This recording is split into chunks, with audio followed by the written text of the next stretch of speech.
Hi friends, your welcome to R K Rozgar study YouTube channel में आपका स्वागत है। अगर आप वीडियो से जुड़े हैं तो प्लेलिस्ट जरूर चेक करें।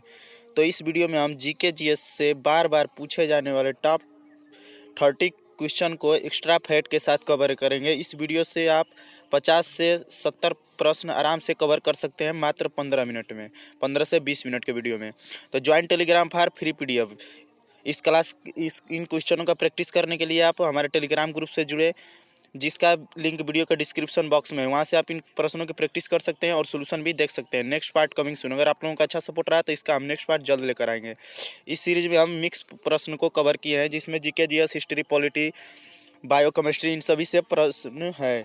तो आइए हम टाइम वेस्ट न करते हुए क्लास स्टार्ट करते हैं। प्रश्न नंबर पहला, भारत के प्रथम रक्षा मंत्री कौन थे? वेरी वेरी इंपॉर्टेंट प्रश्न। यह प्रश्न यूपी पुलिस कांस्टेबल 2018 के एग्जाम में पूछा हुआ है। तो भारत के प्रथम रक्षा मंत्री कौन थे? तो देखिए, इसका ट्रिक हो जाएगा। रक्षा करने के लिए क्या चाहिए? तो रक्षा करने के लिए बल चाहिए। रक्षा करने के लिए क्या चाहिए? तो रक्षा करने के लिए बल चाहिए। तो भारत के प्रथम रक्षा मंत्री हो जाएंगे बलदेव सिंह। और शिक्षा मंत्री कौन थे? तो वो थे अबुल कलाम आज़ाद। और जवाहरलाल नेहरू क्या थे? तो पंडित जवाहरलाल नेहरू भारत के प्रथम प्रधानमंत्री थे। प से प्रधानमंत्री और प से पंडित जवाहरलाल नेहरू। तो भारत के प्रथम प्रधानमंत्री पंडित जवाहरलाल नेहरू थे। नेक्स्ट प्रश्न, तृतीय बौद्ध संगीति कहाँ हुई थी? तो तृतीय बौद्ध संगीति कहाँ हुई थी बताना है। तो देखिए, यह यूपी पुलिस में बहुत पूछा जाता है। यूपी पुलिस के हर सेट में 2018 जो 19 में एग्जाम हुआ था, तो उसमें हर सेट में पेपर पूछा गया प्रथम बौद्ध संगीति और द्वितीय और तृतीय। जैसा कि जानते हैं कि हिस्ट्री में 4 बौद्ध संगीतियाँ हुई थी। 4 बौद्ध संगीतियाँ हुई थी। 4 बौद्ध संगीतियाँ हुई थी। तो पहली हुई थी राजगिरी में। पहली कहाँ हुई थी? तो पहली हुई थी राजगिरी में, और दूसरी हुई थी वैशाली में, और तीसरी हुई थी पाटलिपुत्र में, और चौथी हुई थी कुंडलवन कश्मीर में। तो 4 बौद्ध संगीतियाँ हुई थी। पूछा है तीसरी बौद्ध संगीति, तो तीसरी कहाँ हुई थी? तो तीसरी हुई थी पाटलिपुत्र में। नेक्स्ट प्रश्न, रेबीज के टीके की खोज किसने की? देखिए, इन प्रश्नों में हम वही सिर्फ प्रश्न को इंक्लूड किए हैं जो एग्जाम की दृष्टि से वेरी वेरी इंपॉर्टेंट है। अगर आप वीडियो जोड़ें तो प्ले लिस्ट जरूर चेक करें, जिससे आपको पता चल सके कि हम किस प्रकार का कंटेंट दे रहे हैं। यह class UP police, SSC, GD सहित सभी वनडे कॉम्पिटेटिव एग्जाम को टारगेट करके चलाई जा रही है। इसे यूट्यूब चैनल पे math, reasoning, Hindi, GK, GS सभी की क्लासेस दी जाए, तो आप प्ले लिस्ट जरूर देखें। तो रेबीज के टीके की खोज किसने की? तो रेबीज के टीके की खोज लुई पास्चर ने की। रेबीज के टीके की खोज लुई पास्चर ने की। और एडवर्ड जेनर ने किसकी खोज की? तो एडवर्ड जेनर ने चेचक के टीके की खोज की। चेचक के टीके की खोज एडवर्ड जेनर, और रेबीज के टीके की खोज लुई पास्चर। और अलेक्जेंडर फ्लेमिंग ने क्या किया था? तो अलेक्जेंडर फ्लेमिंग ने पेनिसिलिन की खोज की थी। पेनिसिलिन की खोज अलेक्जेंडर फ्लेमिंग ने की थी। नेक्स्ट प्रश्न पे आ जाएंगे। प्रश्न नंबर 4, प्रार्थना समाज की स्थापना किसने की? तो देखिए, प्रार्थना समाज, ये बहुत इंपॉर्टेंट प्रश्न है। ये डायरेक्ट पूछा जाता है कि प्रार्थना समाज, आर्य समाज, इन सभी से प्रश्न पूछे जाते हैं। तो प्रार्थना समाज की किसने की? तो प्रार्थना समाज के किए थे आत्माराम पांडुरंग। तो देखिए, प्रार्थना, इसका ट्रिक हो जाएगा। देखिए, इसका ट्रिक बता दे रहे हैं। तो ट्रिक हो जाएगा, प्रार्थना कौन करेंगे? तो प्रार्थना पांडे जी करेंगे। प्रार्थना कौन करेंगे? तो प्रार्थना पांडे जी करेंगे। आत्माराम पांडुरंग प्रार्थना समाज की संस्थापना। और आर्य समाज के थे स्वामी दयानंद सरस्वती। तो स्वामी दयानंद सरस्वती ये थे, प्रार्थना समाज हो गया। आर्य समाज के ये नहीं थे। आर्य समाज के थे राजा राम मोहन राय। हाँ, राजा राम मोहन राय आर्य समाज के थे। आर्य समाज के थे राजा राम मोहन राय। नेक्स्ट प्रश्न पे आ जाएंगे।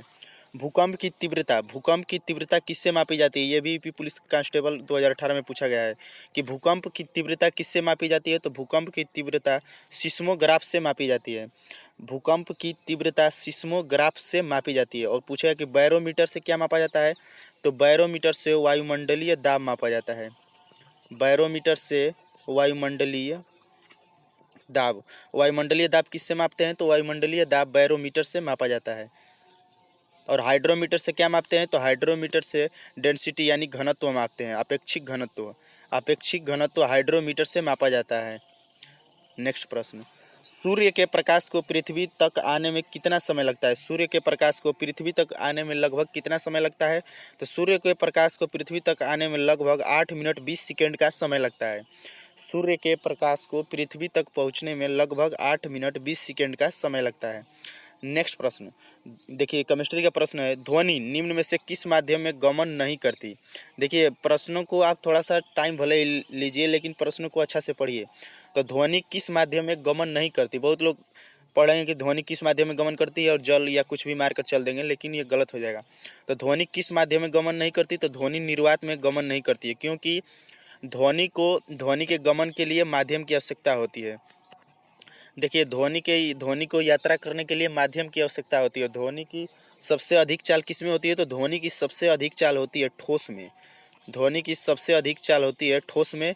और देखिए निर्वात में गमन नहीं करती, लेकिन अगर पूछा गया कि प्रकाश किस में गमन करता है, तो प्रकाश निर्वात में गमन करता है, लेकिन ठोस में प्रकाश गमन नहीं करता है। देखिए ध्यान से सुनेंगे, ध्वनि निर्वात में गमन नहीं करती, क्योंकि ध्वनि को गमन करने के लिए माध्यम की आवश्यकता होती है। ध्वनि की मात्रा 332 मीटर पर सेकेंड होती है ध्वनि की चाल, तो इसे माध्यम की आवश्यकता होती है, इसीलिए ध्वनि निर्वात में गमन नहीं करती। ध्वनि की चाल सबसे अधिक ठोस में होती है, और प्रकाश की चाल सबसे अधिक निर्वात में होती है, जबकि ठोस में प्रकाश गमन नहीं करती।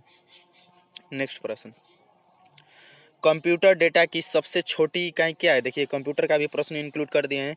तो कंप्यूटर डेटा की सबसे छोटी इकाई क्या होती है, तो वो होती है बीट होती है। और देखिए बाइट, और देखिए 1 KB, देखिए 1024 KB बराबर होता है, 1024 KB बराबर होता है 1 MB यानी 1 मेगाबाइट। और 1024 MB बराबर होता है 1024 MB बराबर होता है 1 GB यानी कि 1 गीगाबाइट। नेक्स्ट प्रश्न पे आ जाएंगे, वेग के परिवर्तन की दर। वेग के परिवर्तन की दर को क्या कहते हैं, तो वेग परिवर्तन की दर को त्वरण कहा जाता है। त्वरण क्या होता है, तो त्वरण वेग में परिवर्तन की दर होता है। वेग में परिवर्तन की दर क्या होता है, तो वेग में परिवर्तन की दर को त्वरण कहते हैं। और संवेग P इक्वल टू होता है mv। संवेग बराबर होता है द्रव्यमान गुणे वेग। और बल क्या होता है, तो किसी वस्तु पर लगाया गया बल, जिसे दाब बल के रूप में जाना जाता है। देखिए अब एक नए पेज मोटिवेशनल क्विज इसमें ऐड कर दिए हैं। जहाँ हो मेरे दोस्तों वहीं से शुरुआत करो। तुम जहाँ हो मेरे दोस्तों वहीं से शुरुआत करो। जो कर सकते हो वही करो, और तब तक मत रुको जब तक कि वैसी जिंदगी ना मिल जाए जैसी तुम चाहते हो। ये MS धोनी का स्टेटमेंट है। तो जहाँ हो वहीं से शुरुआत करो मेरे दोस्तों, और तब तक मत रुको जैसी कि आप जिंदगी चाहते हो। तो स्ट्रगल तो करना ही पड़ेगा, संघर्ष तो हर क्षेत्र में करना पड़ेगा मेरे दोस्तों। नेक्स्ट प्रश्न देखिए, ये त्योहार से है। मांडू किस राज्य का प्रसिद्ध त्योहार है। मांडू देखिए हमारे इस यूट्यूब चैनल पे यूपी पुलिस एवं SSC GD 2023-24 को ध्यान में रख के अल्टरनेट डे पे मैथ, रीजनिंग, हिंदी के GS की ट्रिकी सॉल्यूशन के साथ क्लास दी जा रही है। तो अगर आप वीडियो से जुड़े हैं तो प्ले लिस्ट जरूर चेक करें। यह क्लास आप RK रोजगार स्टडी यूट्यूब चैनल पे देख रहे हैं, जो अभी हाल ही में क्रिएट किया गया। हमारे यूट्यूब चैनल पे 1.16 के सब्सक्राइबर हो चुके हैं, तो आप वीडियो से जुड़ें और सपोर्ट करें। मांडू किस राज्य का प्रसिद्ध नृत्य है, तो मांडू किसका है, तो म से मांडू और म से मध्य प्रदेश। म से मांडू और म से मध्य प्रदेश। तो मांडू किस राज्य का प्रमुख प्रसिद्ध त्योहार है, तो मांडू मध्य प्रदेश का प्रसिद्ध त्योहार है। देखिए कुछ, चलिए हम आगे भी बता देंगे। ओणम, देखिए ओणम किस राज्य का प्रमुख त्योहार है। वेरी वेरी इंपॉर्टेंट, ये प्रश्न बहुत पूछता है। ओणम तो बहुत ज़्यादा पूछा जाता है। ओणम किस राज्य का प्रमुख त्योहार है, तो ओणम केरल राज्य का प्रमुख त्योहार है। ओणम किस राज्य का प्रमुख त्योहार है, तो ओणम केरल राज्य का है। और केरल का अगर पूछेगा तो कथकली, यह भी बहुत पूछता है कि कथकली किस राज्य का प्रमुख त्योहार है, तो कथकली भी केरल राज्य का है। असम का कौन सा है, तो असम का बिहू है। असम का कौन कौन सा नृत्य है, तो असम का बिहू एवं सत्रिया असम का क्लासिकल डांस है। ये बहुत पूछता है कि सत्रिया कहाँ का क्लासिकल डांस है, तो वो असम का। गुजरात का क्या है, तो गुजरात का है ग से गरबा और ग से गुजरात। तो गरबा और डांडिया ये सभी गुजरात के नृत्य हैं। और कर्नाटक का क्या है, तो कर्नाटक का है यक्षगान। यक्षगान कहाँ का है, तो यक्षगान कर्नाटक का। देखिए ये पेज वेरी वेरी इंपॉर्टेंट हो जाएगा, क्योंकि यही नृत्य हैं जो बार बार पूछे जाते हैं। कथकली केरल से, ओणम केरल का, बिहू सत्रिया ये असम के हैं, गरबा गुजरात का और डांडिया भी गुजरात का, और कर्नाटक का है यक्षगान। नेक्स्ट प्रश्न देखिए, इसमें और बता दे रहे हैं। उत्तर प्रदेश का अगर पूछेगा कथक, बहुत पूछता है कि कथक कहाँ का है, तो कथक उत्तर प्रदेश का है, अर्थात उत्तर भारत का है। कथक के प्रमुख नृत्यकार कौन है, तो वो थे पंडित बिरजू महाराज। और ये कच्ची पूड़ी बहुत पूछता है, तो कच्ची पूड़ी कहाँ का है, तो कच्ची पूड़ी आंध्र प्रदेश का है। लोनार झील, देखिए नेक्स्ट प्रश्न, लोनार झील किस राज्य में स्थित है? तो लोनार झील किस राज्य में स्थित है?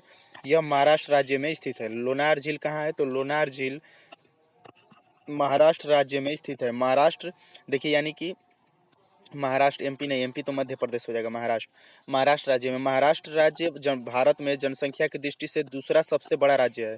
जनसंख्या की दृष्टि से भारत का सबसे बड़ा राज्य उत्तर प्रदेश और दूसरे नंबर पे है महाराष्ट्र। नेक्स्ट प्रश्न पे आ जाएंगे। देखिए उत्तराखंड में फूलों की घाटी स्थित है। देखिए ये भी वेरी वेरी इंपॉर्टेंट प्रश्न, रेड क्लिफ रेखा किन दो देशों के मध्य स्थित है? तो रेड क्लिफ रेखा किन दो देशों के मध्य स्थित है? देखिए इसको भी हम ट्रिक से बता दे रहे हैं। तो रेड क्लिफ रेखा किन, आप जाइए हमारे प्लेलिस्ट में जाइएगा तो उसमें जो जो जियोग्राफी का सेक्शन है वहाँ पे आप जाइएगा तो हम इन सभी प्रश्नों को ट्रिक से बताए हुए हैं, आप वहाँ से देख सकते हैं। तो रेड क्लिफ रेखा किन दो देशों के मध्य है? तो रेड क्लिफ भारत और पाकिस्तान के मध्य, भारत और पाकिस्तान के मध्य है रेड क्लिफ रेखा। ट्रिक क्या हो जाएगा? तो देखिए ट्रिक हो जाएगा, भारत और पाकिस्तान के बीच रेड अलर्ट है, क्योंकि भारत में पाकिस्तान की तरफ से आतंकी हमले होते रहते थे, इसलिए रेड अलर्ट है। तो रेड अलर्ट कहाँ है? तो रेड अलर्ट है भारत में, भारत पाकिस्तान के बीच। तो भारत पाकिस्तान के बीच हो जाएगा रेड क्लिफ रेखा। और बहुत पूछता है मैकमोहन रेखा, तो मैकमोहन रेखा कहाँ है? तो मैकमोहन रेखा भारत एवं चीन के बीच है। मैकमोहन रेखा कहाँ है? तो मैकमोहन रेखा भारत एवं चीन के बीच स्थित है।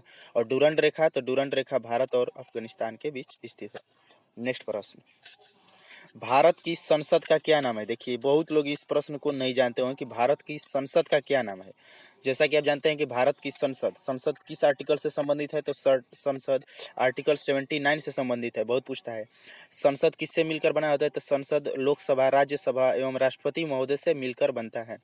पूछता है राज्यसभा किस आर्टिकल से संबंधित है? तो राज्यसभा 80 आर्टिकल और लोकसभा 81 आर्टिकल। तो संसद किससे मिलकर बनते हैं? तो संसद लोकसभा, राज्यसभा एवं राष्ट्रपति महोदय से मिलकर बनता है।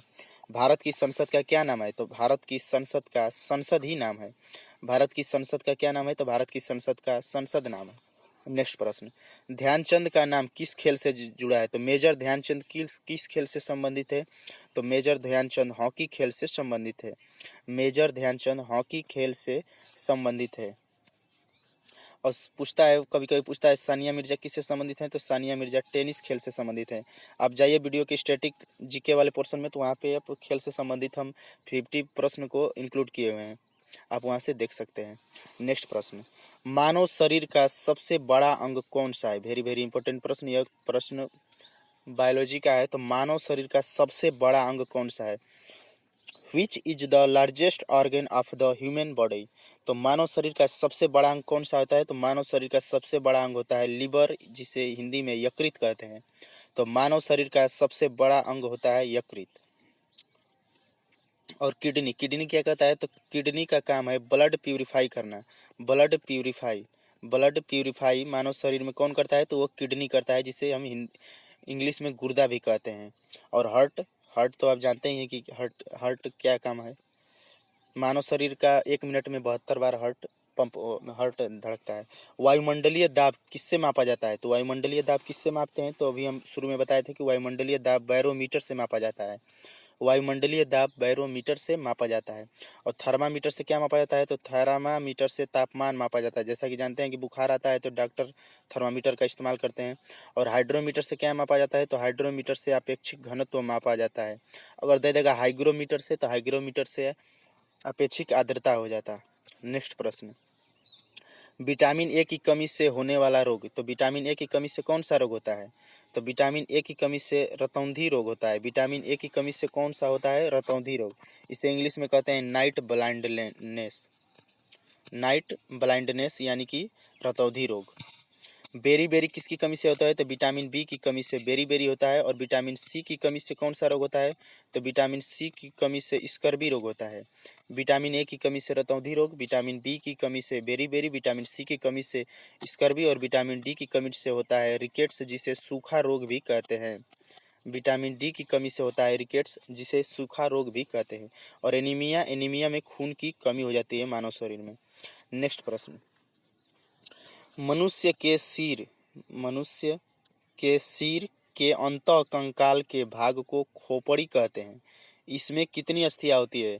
इस प्रश्न का सिर्फ यही मकसद है कि मानव शरीर का जो मस्तिष्क होता है, मस्तिष्क यानी कि खोपड़ी, जो पूरा मस्तिष्क का सेक्शन होता है, तो खोपड़ी में टोटल कितनी हड्डियां होती हैं? तो मानव शरीर के खोपड़ी में टोटल 29 हड्डियां होती हैं, यानी 29 हड्डियां होती हैं।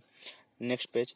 एडवर्ड जेनर ने किसकी खोज की थी? तो एडवर्ड जेनर ने चेचक के टीके की खोज की थी। और पोलियो के कौन किए थे? तो पोलियो के किए थे एडवर्ड जेनर ने चेचक के टीके का। तो वीडियो से जुड़ने के लिए धन्यवाद। Thanks for watching. वीडियो को देखने के लिए धन्यवाद। वीडियो को लाइक करिए अगर पसंद आए तो, वीडियो को शेयर करिए और सब्सक्राइब करके बेल आइकन जरूर प्रेस करें, जिससे हम कोई भी वीडियो अपलोड करें तो उसका नोटिफिकेशन आपको जरूर जाए। और कमेंट बॉक्स में कमेंट करके अपनी राय वीडियो से रिलेटेड जरूर दीजिए। क्लास आप आरके रोजगार स्टडी यूट्यूब चैनल पर देख रहे थे। चेक प्ले लिस्ट, अगर आप वीडियो जुड़े तो प्ले लिस्ट जरूर चेक करें और join Telegram for free PDF. इस क्लास की पीडीएफ पाने के लिए आप टेलीग्राम ग्रुप से जरूर जुड़े, जिसका लिंक वीडियो के डिस्क्रिप्शन बॉक्स में है। वहाँ से जुड़कर आप इन प्रश्नों की प्रैक्टिस कर सकते हैं और सॉल्यूशन भी देख सकते हैं। Next part coming soon. अगर आप लोगों का अच्छा सपोर्ट रहा इस वीडियो को तो हम इसका नेक्स्ट पार्ट जल्दी लेकर आएंगे। तो थैंक्स फॉर वाचिंग। वीडियो से देखने के लिए धन्यवाद।